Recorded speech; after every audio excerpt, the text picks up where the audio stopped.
là Bonjour à tous. Merci à Calivita de son invitation. Je suis agriculteur, producteur de foie gras, et je suis donc président de l'association Foie Gras du Sud-Ouest.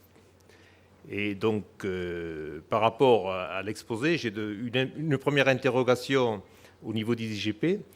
Quelle transparence pour le consommateur sur l'origine de la matière première, sachant qu'il y a des IGP avec zone d'approvisionnement et sans zone d'approvisionnement.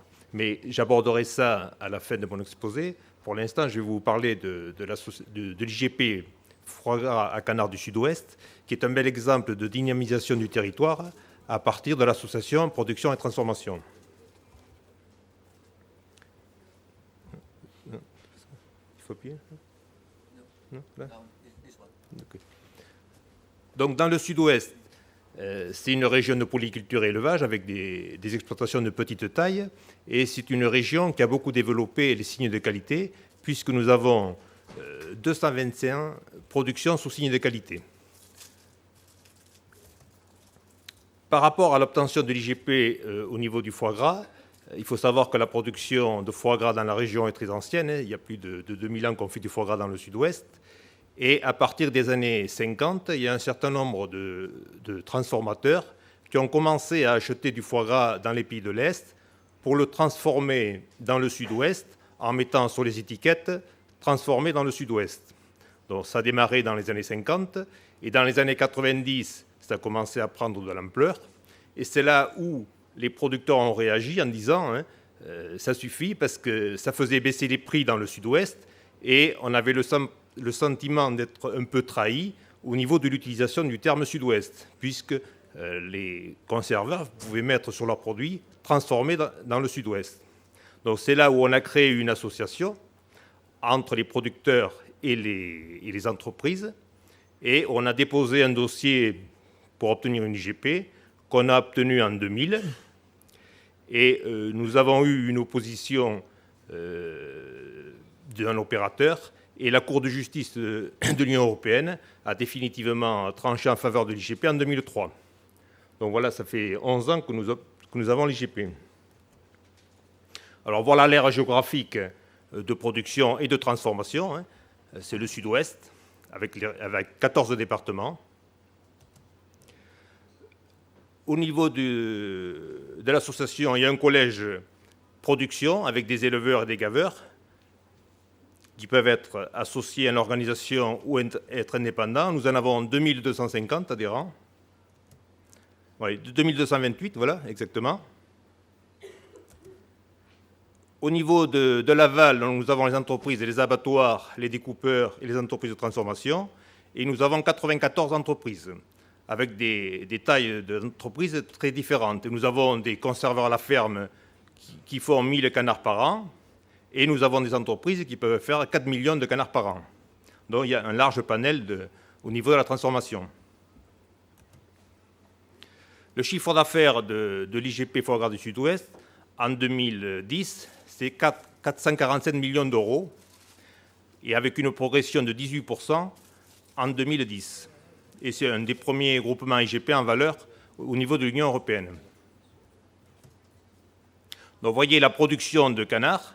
Depuis 1999, on a doublé le nombre de canards IGP, c'est la courbe en rouge, là, et comparé à la production de canards français, qui progresse moins vite. Ça, c'est les tonnages de produits commercialisés, donc là aussi avec une progression importante.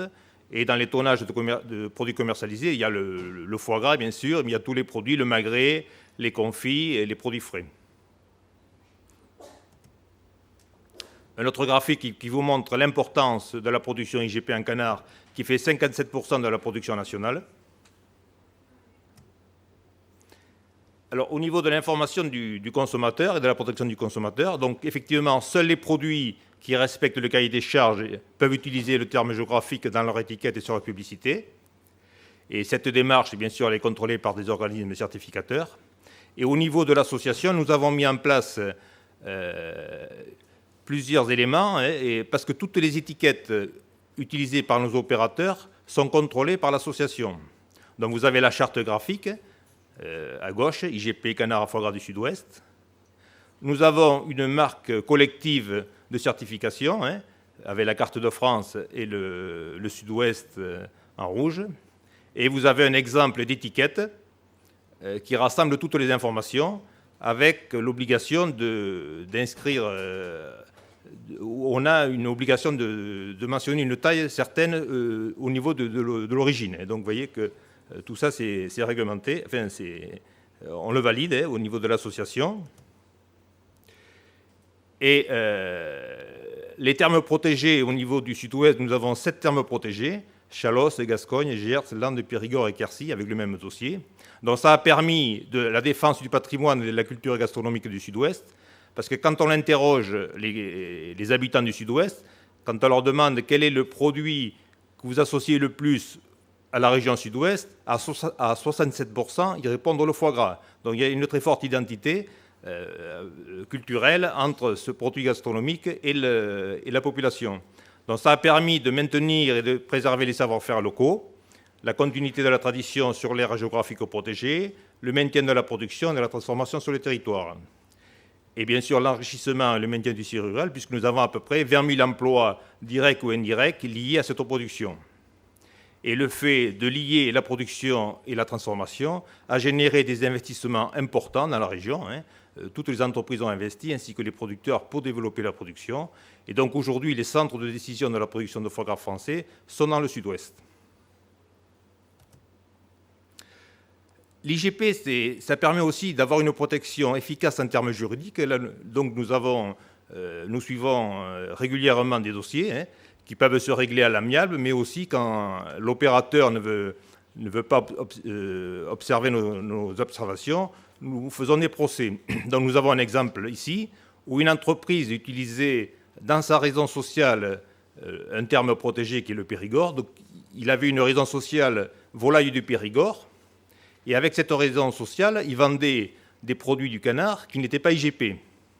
Donc cette entreprise a été condamnée, et vous avez les extraits du jugement, puisque le tribunal a estimé que la société Les Volailles du Périgord faisait ressortir autant une origine géographique de production qu'une raison sociale.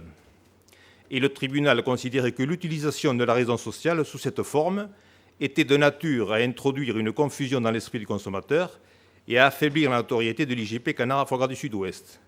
Et donc, il y a interdiction d'utiliser la raison sociale Société Les Volailles du Périgord pour vendre des produits comparables à ceux de l'IGP.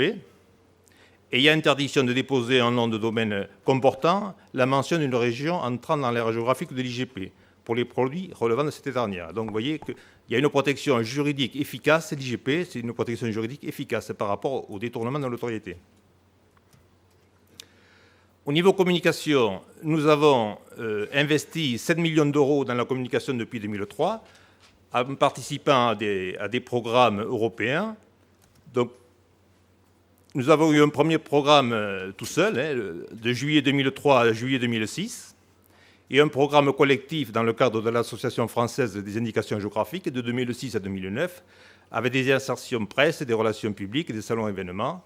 Et depuis 2009, nous avons aussi une communication propre, et nous avons notamment une communication radio, avec le message suivant: l'IGP Canard à foie gras du Sud-Ouest, quand c'est écrit, c'est garanti. Et là, vous avez 2 exemples de la communication qu'on a fait, la première de 2003 à 2006, avec NEPA du Sud-Ouest qui veut, et la seconde, dans le cadre de la FIG, et la SOPEXA a présenté tout à l'heure, Rigue de Camargue, etc., on est associé à cette campagne. IGP Canard à foie gras du Sud-Ouest, vraiment du Sud-Ouest.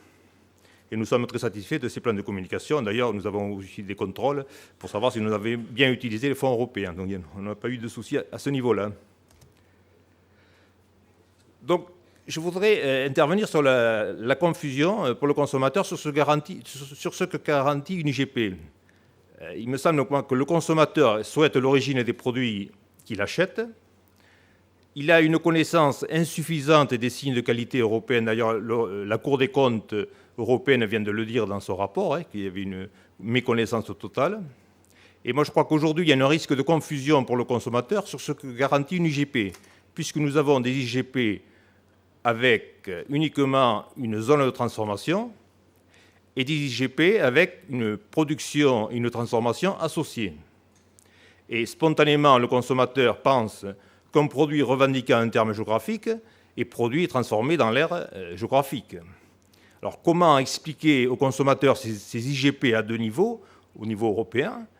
Et moi, je m'interroge de savoir si je dois continuer, au travers de mon produit, à parler de l'IGP, même si sur l'aspect réglementaire, on met toujours le logo européen sur les étiquettes. Mais j'ai une question là-dessus, parce que l'autre élément aussi à prendre en compte, c'est qu'il n'y a-t-il pas une concurrence déloyale entre deux IGP portant sur deux produits comparables, si on parle par exemple des jambons, un opérateur qui ferait avec des jambons produits dans la zone et un opérateur qui fait avec des jambons, même si ça ne porte pas le même nom géographique, une autre IGP, avec un approvisionnement là où c'est le moins cher, donc avec le même signe européen. Donc il y a quand même une question à ce niveau-là. Et donc aujourd'hui, le constat est fait que en termes de notoriété, les signes de qualité européens ne sont pas connus. Et moi, je crois que si on veut engager efficacement des fonds là-dessus, il faut clarifier l'IGP. Autant l'AOP, c'est clair, c'est produit et transformé, donc là, il n'y a pas de souci. Mais moi, je souhaiterais que les IGP qui associent production et transformation puissent bénéficier d'une AOP et que les IGP, ce soit simplement des produits transformés dans une zone, mais que ce soit clair pour le consommateur. Et pour pouvoir faire cette transition, la proposition, ce serait de modifier le règlement européen sur le paquet qualité en disant que pour obtenir une AOP, on pourrait rajouter que la réputation liant historiquement la transformation et la production par rapport à un produit, permet d'obtenir une AOP. Donc ça permettrait, à mon sens, de clarifier une communication en disant l'AOP, c'est produit et transformé, l'IGP, c'est une tradition de transformation.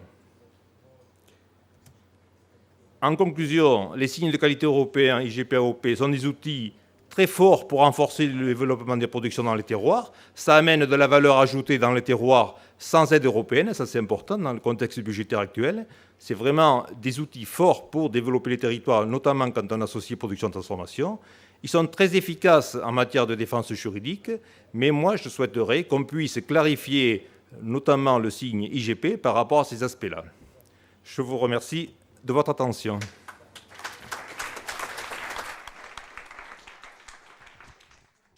Bene.